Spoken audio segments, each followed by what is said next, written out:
Rohingya بھائیوں معذرت، ہم تمہیں نہیں بچا سکتے۔ روہنگیا دنیا کی شاید وہ واحد برادری ہے جو اس دنیا میں تو موجود ہے مگر اسے اپنانے کو کوئی تیار نہیں۔ پچھلے کئی سو برسوں سے میانمار کی راکھین ریاست میں بسنے والے یہ افراد تقریباً 1 ملین ہیں، مگر ان میں سے زیادہ تر کے پاس نہ برما کی شہریت ہے، نہ سیاست میں شمولیت کا حق، اور نہ ہی دیگر بنیادی حقوق یا دستوری تحفظ۔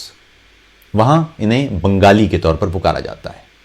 یہ افراد کسی طرح بنگلہ دیش پہنچیں تو انہیں برمی کہا جاتا ہے۔ برما میں تشدد کا یہ نیا سلسلہ دیکھنے میں نیا ہے، اور سوشل میڈیا پر جلتے مرتے کٹتے اور مکانات نظر آتش ہوتے بنائی جانے والی تصاویر سے شاید ہماری بے حسی کے سینے پر کچھ ضربیں پڑی ہوں، مگر حقیقت یہ ہے کہ پچھلی کئی دہائیوں سے روہنگیا افراد کے لیے یہ معاملے روز مرہ ہیں۔ انہیں ہر جگہ گالی دی جاتی ہے، ان کی تذلیل کی جاتی ہے، اور حتیٰ کہ انہیں انہی کے ملک میں غیر سمجھا جاتا ہے۔ دوسری طرف ہم ہیں، وہ مردہ اور بے ضمیر لوگ جن کے اپنے پلے کچھ بھی نہیں کہ وہ کسی طرح کا اخلاقی یا سفارتی دباؤ ڈال کر ان مظلوموں کے حقوق دلوا سکیں۔ یمن میں عام انسانوں پر بمباری کرنے والا سعودی عرب اور دیگر عرب اتحادی کس منہ سے برما کو روکیں گے؟ شام میں بشار الاسد کے ساتھ مل کر شامی باشندوں کے خون سے ہولی کھیلنے میں پیش ایران کیا کہہ کر ان مظلوموں کے حقوق دلوائے گا؟ ملک کے مشرق میں کردوں کی آبادیاں لڑاکا طیاروں اور ٹینکوں سے ویران کرنے والا ترکی کس منہ سے بات کرے گا؟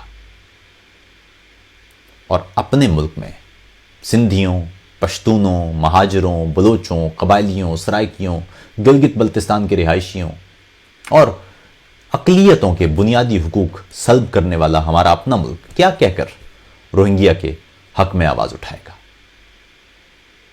اسلامی دنیا کا کوئی ایک بھی ملک نہیں ہے جہاں انسان سینہ تان کر یہ کہہ سکیں کہ ہمیں بنیادی انسانی حقوق میسر ہیں، اور جہاں اقلیتیں سر اٹھا کر کہیں کہ اس ملک کا دستور ہمیں مساوی حقوق مہیا کرنے کی ضمانت دیتا ہے اور وہ حقوق ہمیں مہیا کیے جاتے ہیں۔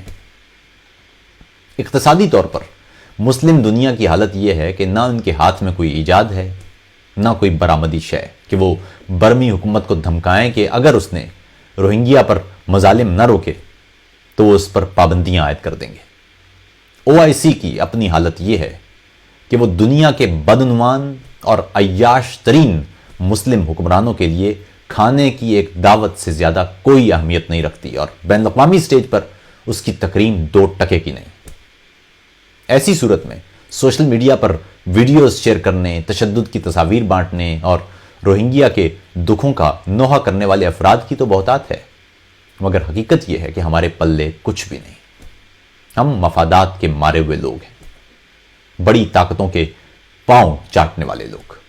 گاؤں دیہات میں کسی وڈیرے کے سامنے، کسی چودھری کے سامنے ماتھا رگڑتے ہیں اور عالمی سطح پر عالمی طاقتوں کے پاؤں پکڑتے ہیں۔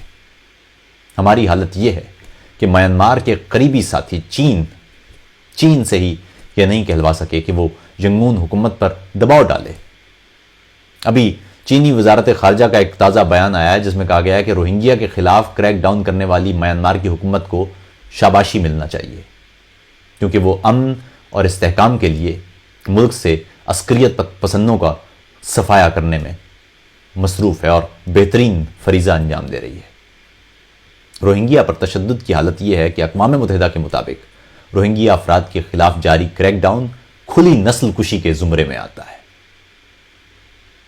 جہاں عورتوں کو جنسی درندگی کا نشانہ بنانے، مردوں کو قتل کرنے، گھروں کو جلانے اور پھر متاثرہ علاقوں سے فرار ہونے والے افراد کے راستوں پر بارودی سرنگیں بچھا کر ان افراد سے زندہ رہنے کا وہ آخری راستہ تک چھیننے کی کوشش کی جا رہی ہے۔ مگر سچ یہ ہے کہ جب یمن میں سعودی قیادت میں عرب طیارے بمباری کر رہے تھے اور عام شہری ہلاک ہو رہے تھے تو ہم کب بولے؟ کیونکہ ہمارے مفادات عربوں کے تابع ہیں۔ جب عراق میں امریکی حملے میں درجنوں ہلاکتیں، ریاستی اداروں کی بربادی اور وہاں فرقہ واریت کی نہ ختم ہونے والی جنگ شروع ہو رہی تھی تو ہم کب بولے؟ کیونکہ ہمارے مفادات امریکہ اور برطانیہ کے بھی تابع تھے۔ جب شام میں ایک طرف سعودی عرب اور ترکی باغیوں کو مسلح کر رہے تھے اور ایرانی شامی فورسز کو اسلحے بانٹ رہے تھے تو ہم کب بولے؟ کیونکہ ہمارے مفادات ایران کے بھی تابع تھے، سعودی عرب کے بھی تابع تھے اور ترکی کے بھی تابع تھے۔ اور جب ہم خود افغانستان میں سوویت حملے کے بعد جہادی بنا بنا کر بھیج رہے تھے تو تب بھی ہم میں بولنے والا کون تھا کہ مغربی آقاؤں نے ہمیں سوویت یونین کے خلاف عین اسلام اور عین جہاد قرار دے کر ہمیں ایک لامتناہی حد تک جاری رہنے والی جنگ میں جھونک دیا تھا، اور ہم اپنے مفادات کے تحفظ کے لیے، چند مفادات کے تحفظ کے لیے ان ہدایات پر اس طرح عمل کر رہے تھے جیسے کوئی غلام اپنے کسی آقا کے حکم کی بجاوری میں مصروف ہو۔ نہ ہمارے پاس کوئی اخلاقی جواز ہے، نہ ہمارے پاس کوئی قانونی جواز ہے، نہ ہمارے پاس کوئی سیاسی جواز ہے، نہ ہمارے پاس کوئی اقتصادی اور معاشی جواز ہے، تو ہم کس منہ سے بات کریں؟ برما کے غریب اور تباہ حال انسانوں، ہمیں معاف کر دینا، کیونکہ ہم اور ہمارے معاشرے اس پستی کا شکار تھے جہاں بھیک میں مانگ کر کھائی جانے والی روٹی اور اپنی 2 ٹکے کے مفادات، انسانی حقوق، انسانی اقدار اور انسانی جان کی حرمت سے زیادہ عزیز ہو جاتے ہیں۔ ہمیں معاف کرنا کہ ہم اپنے ہاں اقلیتوں کے لیے کوئی ایسا معاشرہ نہیں بنا پائے کہ آج برما کی اکثریت کو مثال دے کر کہتے کہ ہمیں دیکھو اور ہم جیسے بن کر دکھاؤ۔ ہمیں معاف کر دینا کہ ہم تمہیں یمن، شام، Iraq, Nigeria, Libya, Sudan, Somalia اور دیگر خطوں میں جنگوں، بھوک، افلاس، قحط اور بیماریوں سے مرنے والوں کی طرح بچانے میں ناکام ہے۔